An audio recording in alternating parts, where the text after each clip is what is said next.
All right, good morning, everybody. Welcome to our daily huddle. Jesse Mack coming at you from Phoenix. I'm back home. Yay. So, which, I mean, yay, but not really. So I don't really like being home. So, we are in the midst of our agent destination challenge, which is happening right now. So we are racking up our points. And as soon as we get this tracker, we are going to launch our Hawaii coaching club, where we're going to be holding ourselves accountable towards all those points of getting that minimum 150 to get you with us to Hawaii in the beaches, which is going to be awesome. So, and today I wanted to kind of go into a little bit more of a little bit more of a mindset conversation when it comes to prospecting and building your team. So this is one of those things where I think it's really important for all of us to kind of set our expectations right. It's one of the things in my business that I found was one of the most frustrating. And I used to get very upset around kind of the natural behavior of the business. But not only that, I actually ended up beating myself up. And I see a lot of people quit the business, and I nearly quit the business simply because I needed to re-educate my expectations. And it was one of the things where I just didn't really understand whether it was the turnover ratio, whether it was the attrition ratio, whether it was the prospecting ratios. I just didn't understand them. And when you have a better understanding of those kind of ratios, or knowing how to either connect and or meet people where they are, I found my frustration really starting to go down over the course of my career. And what I mean by that is this: let's say, for an example, let's talk just a quick second here about attrition. And let's say you bring in 10 people into the business, right? And let's say 9 of those people quit. Now, I'm not saying that that's going to happen. I'm just going to do it for this example. You bring in 10 people and 9 quit. What does that mean? That's 90% attrition. 90% attrition. 9 out of 10 quit the business. Oh man, that's frustrating. That's sad. And what a lot of people do is they're focusing on, man, I brought in 10 people. My team brought in 10 people. 9 of them stopped doing the business. Oh my gosh, right? So, but I want you to think about it a little bit differently. At the beginning of the month, if it was just you, and at the end of the month, there's one more person, which means you brought in 10, 9 quit. They were just like, can't handle this. It's too much. I don't like buying great products. Okay. So, but one stayed. Beginning of the month, it's 1. At the end of the month, it's 2 people. It's you and one more person. So you have either 90% attrition or you have 100% growth. Something to think about. So, and I want to give you it again. Let's say in that second month, your second month in the business, both of you, you each bring in 10 people, just for a round number, and 9 of those people quit. They go, it's too much. I can't do this. It's too difficult. All right. At the beginning of the month, it was 2. At the end of the month, there's 4. So it's either 90% attrition or 100% growth. See, what most of us end up doing is we focus on the people who don't stay. And I want you to think about this in a little different context. And I know, for an example, Ruth knows this very well because she owned a CrossFit gym. So gyms are a great example. If everybody who actually signed up for the gym went, there would not be enough equipment.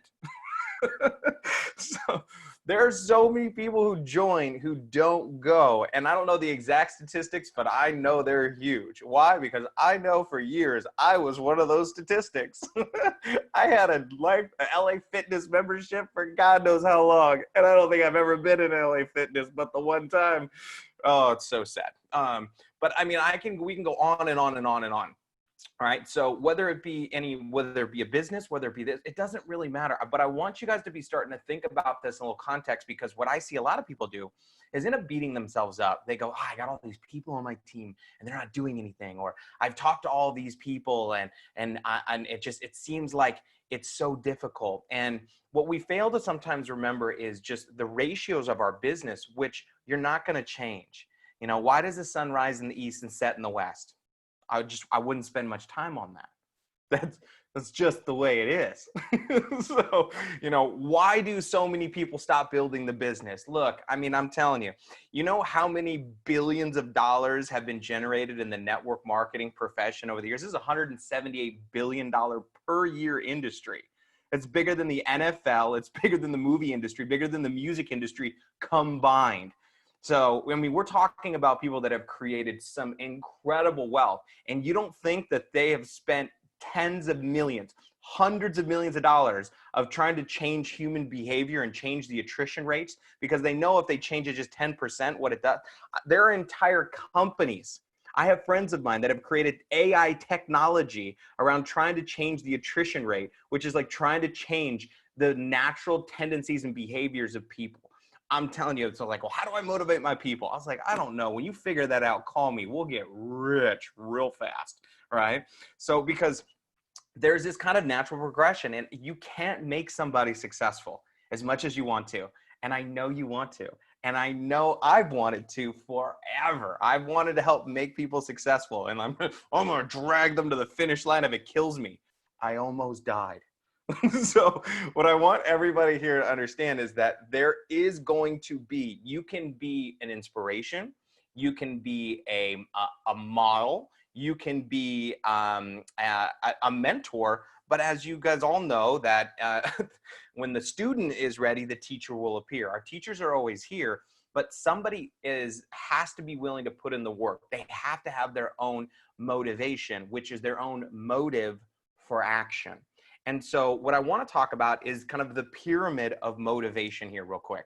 And why I think this is a really significant, because I was speaking to some people this week, and I was really sensing their frustration. And it was interesting because they were getting really frustrated with their business. And quite frankly, they weren't doing anything wrong. Like, they weren't off track at all. But they felt like they were off track, or like they were doing something wrong. And I know when you continue to go down a frustration road like that, it's easy to get really disappointed. So we are going to draw this out. So have your notebook ready. Okay, we're going to draw a giant pyramid. This is the pyramid of motivation. All right. So down here on the pyramid, some of you guys have seen this, but I'm going to talk about it in a little bit of different context. And we're probably going to break this up into two different segments, because there's this when it comes to introducing people to the business, and then there's the people that have actually joined your business. But the bottom 27% of the population are what we call unmotivatable. Unmotivatable. Couldn't motivate them if you tried. These people are the negative Nancys. These are your Karens of the world. I guess this is, why did I become a Karen? Anyway, these are the people that just doesn't matter what it is. They're just negative. You could hand them something, a great opportunity, and they're going to tell you that it's wrong. Everything for them is a scam. The gym is a scam. Organic is a scam. Government, everything, just scam. Everything's scam. Everything, they're the people that are like, well, I'm just being realistic. No, you're being negative is what you're being, right? These are I'm just playing devil's advocate, and they're just, right? And you could hand them like a giant brick of gold, and they'd be like, probably fool's gold. Like, they just can't believe that anything could possibly be better in the world. So these are these people. Now, I like how Jim Rohn says there's only really about 10 really nasty people in the world, but you may meet them consistently because they move around a lot. So I'm sure some of you guys have met them. Now, these people are pretty obvious. They're really negative. The middle chunk here and the biggest chunk here, this 60%, are what we call motivatables. Okay? Motivatables. Now, what are motivatables? Motivatables are highly influenced by their environment, the people around them, all right? So a lot of times you'll hear these kind of like the roller coaster riders. Like, one day they're really up, then they're down, then they're up, then they're down, then they're up, then they're down, right? They're really impacted by their emotions and their environment. Here's what I mean by that is, one day they're super excited about Seacret, they're talking to you, and they are fired up. And then the next day they're like, I don't know if I could do this anymore. And then they talk to their friend. They're like, my friend, she's been to Israel. She loves the Dead Sea. And they're up on the roller coaster. And then one of their friends says, oh, you joined one of those pyramid cult scams, right? And they're like, oh, man, I can't do this anymore. So they just go on this roller coaster. Like one day they're live and they got the lighter out. They're like, secret for life. And the next day they're like, I want my money back. And they just go on this emotional roller coaster, generally speaking, because they are very, very concerned with what the people around them think, feel, say, is very important to them. All right. Warren Buffett talks about it as the difference between an outer scorecard or an inner scorecard in his biography. And what he talks about is kind of people that have an outer scorecard are kind of taking their cues from all the people around them and their outer environment. An inner scorecard are people more that have that kind of that stronger self-esteem where they're looking of what's happening on the outside, but they really take the measure of what they're going to do and the actions they're going to take based on an inner scorecard. Okay. So almost kind of like their own personal gut check in a way. Now, from motivatables, this is important. They're kind of hot and cold. They're in and out. They're yes and no. When they're around you, they're excited about Seacret. When they're not around you, not excited about Seacret. So, and this is one of those people where I can tell you, most of you guys, you might fall in this category at some times, but most of you are probably entering into a different category, which is this one. Okay. You have a top 10% here, which is what we call self-motivated. Okay. Self-motivated. Now the self-motivated category, these are your self-starters. These are your go-getters. Generally speaking, you're self-motivated. A lot of times are self-employed. These are people that will work 40 hours or 80 hours a week for themselves so they don't have to work 40 hours a week for somebody else. They're just like, they don't, self-motivated people, generally speaking, have a pretty difficult time with motivatables. And I'll talk about that in a quick second. All right. So when it comes to self-motivated, these are the people that they don't really need, the competition is really hot for them. They love challenges. They're very much more of a higher, what I would say, kind of this a little bit higher self-esteem. Okay. Motivatables tend to have a lower self-esteem. Okay. Now, just so you know, when it comes to this business, I'm relating this structure to this business. There are areas of your life where you are incredibly self-motivated because you have confidence in that area. You have a higher self-esteem in that area of your life, okay, where you show up no matter what. And then there's other areas where you might be a motivatable. So I'm speaking of this in context of our business, right? Let me finish off this little pyramid here. The top 3% are what they call motivators. Now, honestly, I don't think that's the correct term for what when I train this. So I'm going to cross that out. I want to put mentor or coach. Okay. So, because I think the word motivator is like, I'm a motivational speaker. I'm just going to motivate you, or I'm a cheerleader or something like that. Nothing wrong with motivational speakers. Nothing wrong with cheerleaders. Okay. But what I'm talking about here is really more of a mentor or coach, somewhere who's been there, done that. They got the t-shirt and they understand this concept. Number one. Number two, that they're able to help people move forward, saying, look, I've been where you are, or let me help you through your experience and or your situation. Okay. So what this is kind of this relationship that's really important for the people that have really helped. Now, here's one of the reasons why I have found inside of network marketing. So here's what's very interesting about this. Okay. If you're going to talk to the general population, okay, if you go talk to 100 people, what does that mean? If you're going to talk to 100 people, and let's say statistically they all fell into one of these categories, that means that 27 out of 100 people, about 3 out of 10 are going to be no. And not only are they going to be no, they're going to be heck no, or they're going to be hell no. In fact, not only do I not want to do this, I think you shouldn't be doing it either. So that's going to be about 3 out of 10. About 6 out of 10 are going to be maybe kind of sort ofs. Okay. How many of you guys know what I'm talking about? The maybe kind of sort ofs? How many guys, a lot of times I call these the when I's. When I's? You guys know the when I people? When I get the money, when the kids get out of school, when the kids get back into school, when I get my tax return, when the sun and the moon and the stars align. So, right? So this is one of those things where you're going to get so many of these different people, okay? So that are going to come into your business. Now, regardless of which, if these people, this is why this is important for your business. Let's see if I can move my mouse here. What's going on? Sorry, my group chat thing is all open now and in the way of my little pyramid. Okay.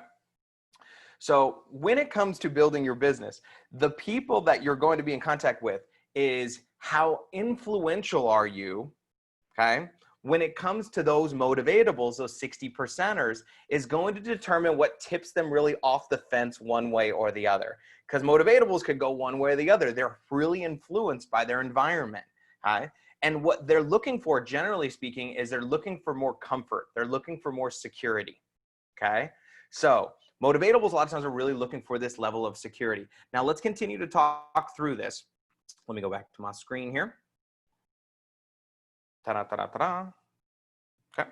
So motivatables, self-motivated people, okay? Self-motivated people, that means that about 1 out of 10 or 10 out of 100 people you talk to, statistically are going to be probably more self-motivated. Now, is this a general rule? No, because if you're in this category of motivatables, you're probably surrounded by a lot more motivatables, all right? But I want you to think about it. These 10 people, these are the people that are going to ask harder questions. These are the people generally seeking self-motivated. Self-motivated people are generally a little more confrontational. They're not afraid of a challenge. They're not afraid to, they'll have objections and they'll have strong objections, right? And that's not a bad thing. And a lot of times motivatables will get scared from this and back off. What you really want to do is lean in and introduce self-motivated people to other self-motivated people, right? So they need to see other people that they see that are big, that are achieving, that are winning on a scale that they can look up to, right? So you're self-motivated and then your motivatables, your coaches. Now, the reason why I look inside of network marketing, obviously, this motivatable, unmotivated people don't join the business. Your motivatables, these people make money inconsistently. So they make money inconsistently. And the reason why is they are inconsistent in their business. They start and they stop. They start and they stop. They start and they stop and they start and they stop, right? And being inconsistent in your business is kind of like the gym. If you go to the gym for a week and then stop for a month and then go for 3 weeks and then stop for 2 months, you don't get in shape. You just get pain every time you go back, right? So is learning for motivatables to be consistent is one of the most important aspects of their business, right? But you're going to understand that the vast majority of these people are going to be in this category. Now, many of you are self-motivated. You're on this call, you're listening in, and you're entering into this category. And because you're surrounded by incredible self-motivated, talented women, right?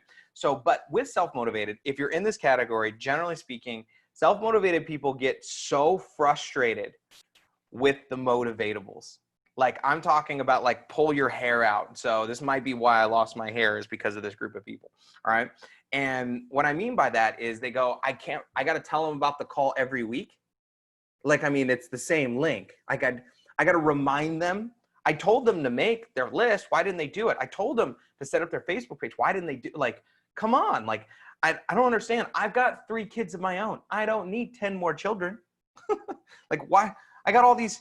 And so what happens is self-motivated people, generally speaking, get so frustrated with the motivatables, okay? For one of 2 reasons. They just get aggravated, or because they believe in them so much. They believe in these people so much, they actually end up pushing them out of the business. And this is an interesting concept, and I want you guys to understand this, is that you can't treat your motivatables like self-motivated people. They will leave you. And here's why. Motivatables have an outer scorecard. They're very concerned about the people around them. So I want you to picture this, okay? If you believe in somebody so much, but that person doesn't quite have that belief in themselves. And what happens is they feel like they're failing. When they feel like they're failing, what they will start doing is they won't return your phone calls. They'll start avoiding you, and they'll join the witness protection program. I don't know if you guys know what I'm talking about. And they'll start saying things like this. Well, I mean, it's just, I can't do what you do. And well, of course you would be good at this. And I'm not good at sales. I'm not a people person, or and what they're doing is they're separating themselves and creating this distance.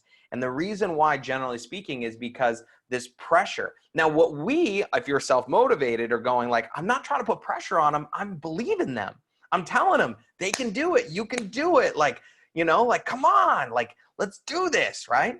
And to a self-motivated person, that seems motivating. To a motivatable, a lot of times, that just feels like more pressure and more potential to disappoint somebody a lot of the times. So what I want you to do is start identifying this. And self-motivated people, I hear this all the time. They're like, I got all these people in my business. They're not doing anything. And I'm just like, no, they're doing the most important thing. They're buying.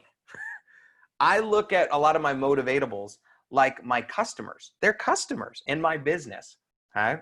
And they're some of the most valuable customers. And it's my job to create an environment for those people to grow, where they can get better, where they can thrive.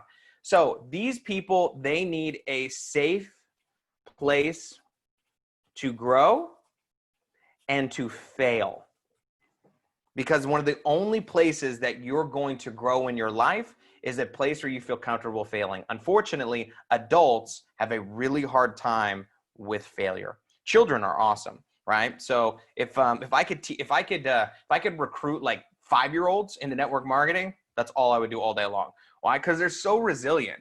And, you know, I mean, think about your 7-year-old. Mom, can I have the candy? No. Do they even hear it? No, they don't even hear the no. Mom, can I have the candy? Mom, can I have a candy? Mom, can I have a candy? They literally last like 6 times until you're finally like, no, stop asking. And they're like, okay.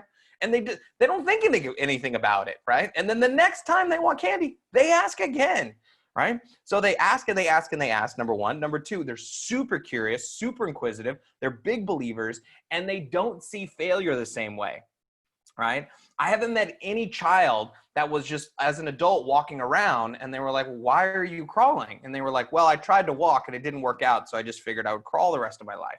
That's just not how it goes, right? They fall, they get back up, they fall, they get back up, and they keep going, right?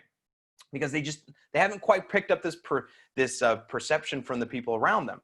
But with this, what's important to really get is this: self-motivated people, these people need they need challenge. Competition is really good. Okay. Competition is really good.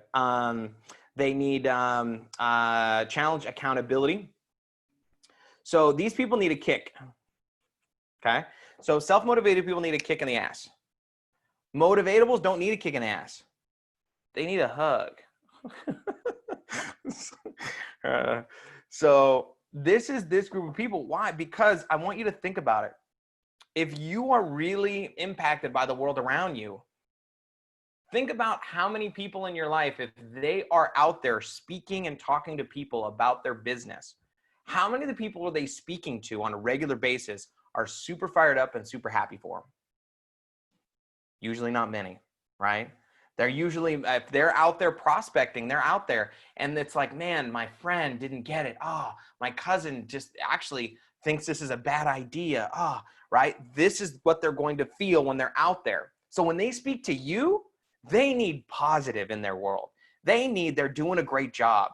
They need encouragement. They need personal development. Personal development.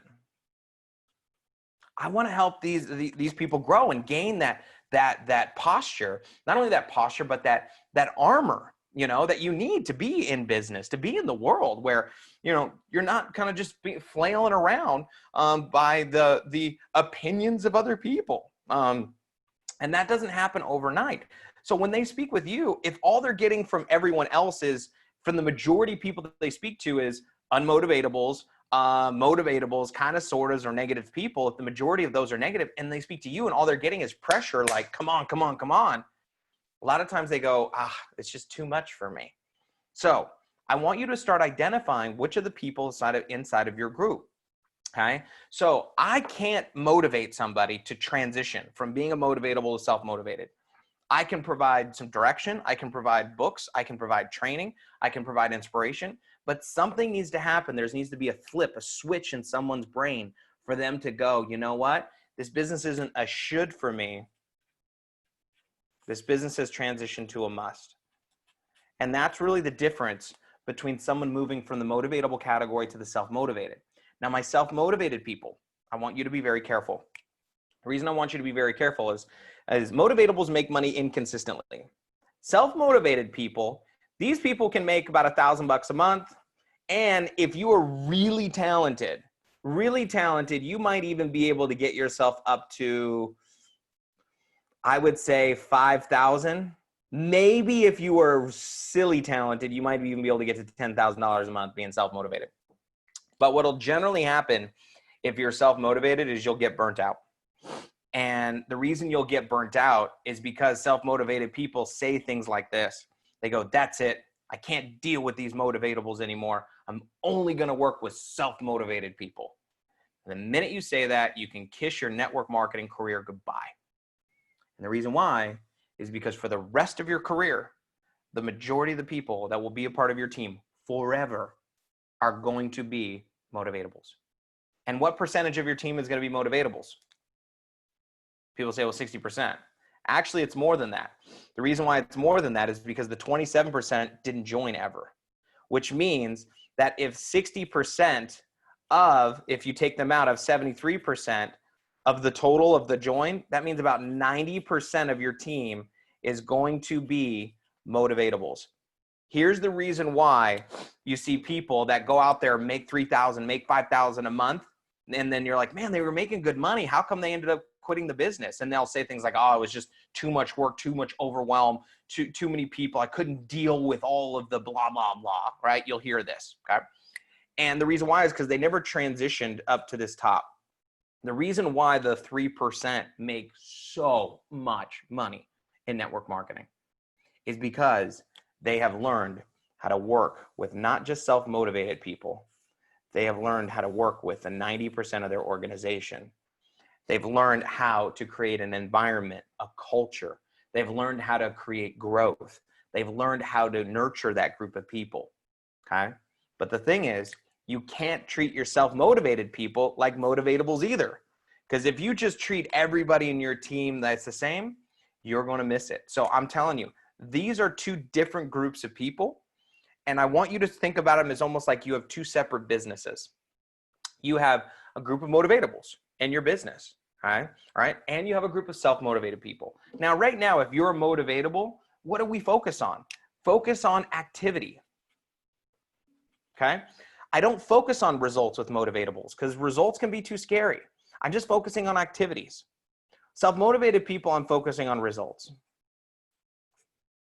Now, this is kind of getting a little bit messy, but hopefully you guys are making sense to you guys.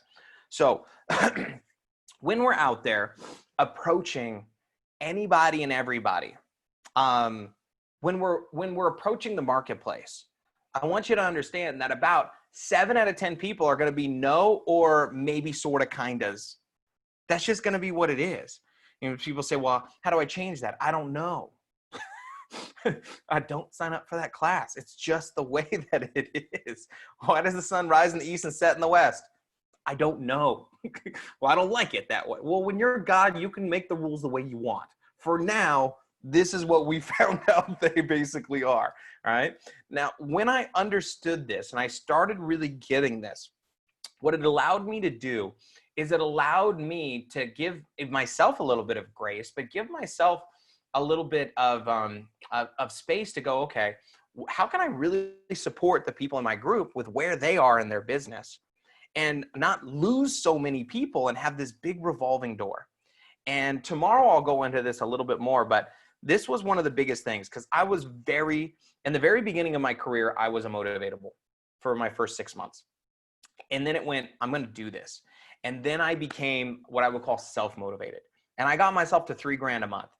But it was me pushing everything. I was doing everything, just like forcing everything I possibly could. And we were bringing people in every month. But my business was trailing and I was trying to qualify every month for this rank. And after 1 year of doing that, I ended up missing my qualification, my income dropped, and my belief shattered. And I ended up speaking to one of the guys that I really looked up to. I was very successful in network marketing. And he said, Jess, your business is a revolving door. And he's like, what do you mean? He's like, you got people coming in and going out. And I was like, yeah. And he said, why is that? And I gave him my reasons, my excuses. These people, they're just not committed. They're not that serious. They're not willing to pay the price. They're not willing to make the sacrifices and kind of that whole conversation. And he said, well, is that what they told you? And I was like, no, that's just what I know. And I was like, he's like, that's interesting. And I said, so what do I got to do? And he gave me some advice, but one piece of advice that he gave me that I'll never forget. This was at kind of my darkest point in network marketing because when you have what you believe is success and then you think it's gone away, that's like, whew, that's the tough part to come back from, right? And I remember sitting there and he says, Jess, here's what I want you to do. I want you to call everyone who quit. And I don't want you to try to re-recruit them. I just want you to call them all and ask them why they quit. Don't give them no feedback, just pure honesty. Ask them why they left. And I was like, really? And he was like, yeah. And he said, and then call me back. Let me know what happens. And I didn't need to call but a handful of people before I realized, and some of you guys are saying, well, what were your answers? So what happened? I said, guys, my answers are going to be different than the reason why they're quitting your team, because I'm a different leader than you are. And for some, it might be systems. For some, it might be, well, this or that. But what I found is that there will be kind of almost a universal stream on this, okay? And what he said was, find out the problems, fix the problem. And I was like, oh, okay. And he was really like in my face about it because he knew I was self-motivated, so I wouldn't be scared of this, right? And he said, find out where people are. So it's like you have a boat and there's a leak at the bottom of your boat, and the leak is people leaving the business, and you don't know what the leak is. Find the leak, fix the leak. Now, there's always going to be people that are going to leave and or quit the business. But right now, your turnover is so high that people are leaving faster than they're coming in. And one of the main reasons why is because he was basically pointing out, which I didn't understand at that time, is he says, you have no idea how to work with this group of people. You have no idea how to support them. You have no idea. And you're not there. They don't feel loved by you. They feel embarrassed to talk to you because you're making them feel like they are not doing enough. They're not running fast enough. They're not kicking. They're not committed to their goals enough. And I was a 22-year-old kid who wanted to, get rich, and I was blowing people out.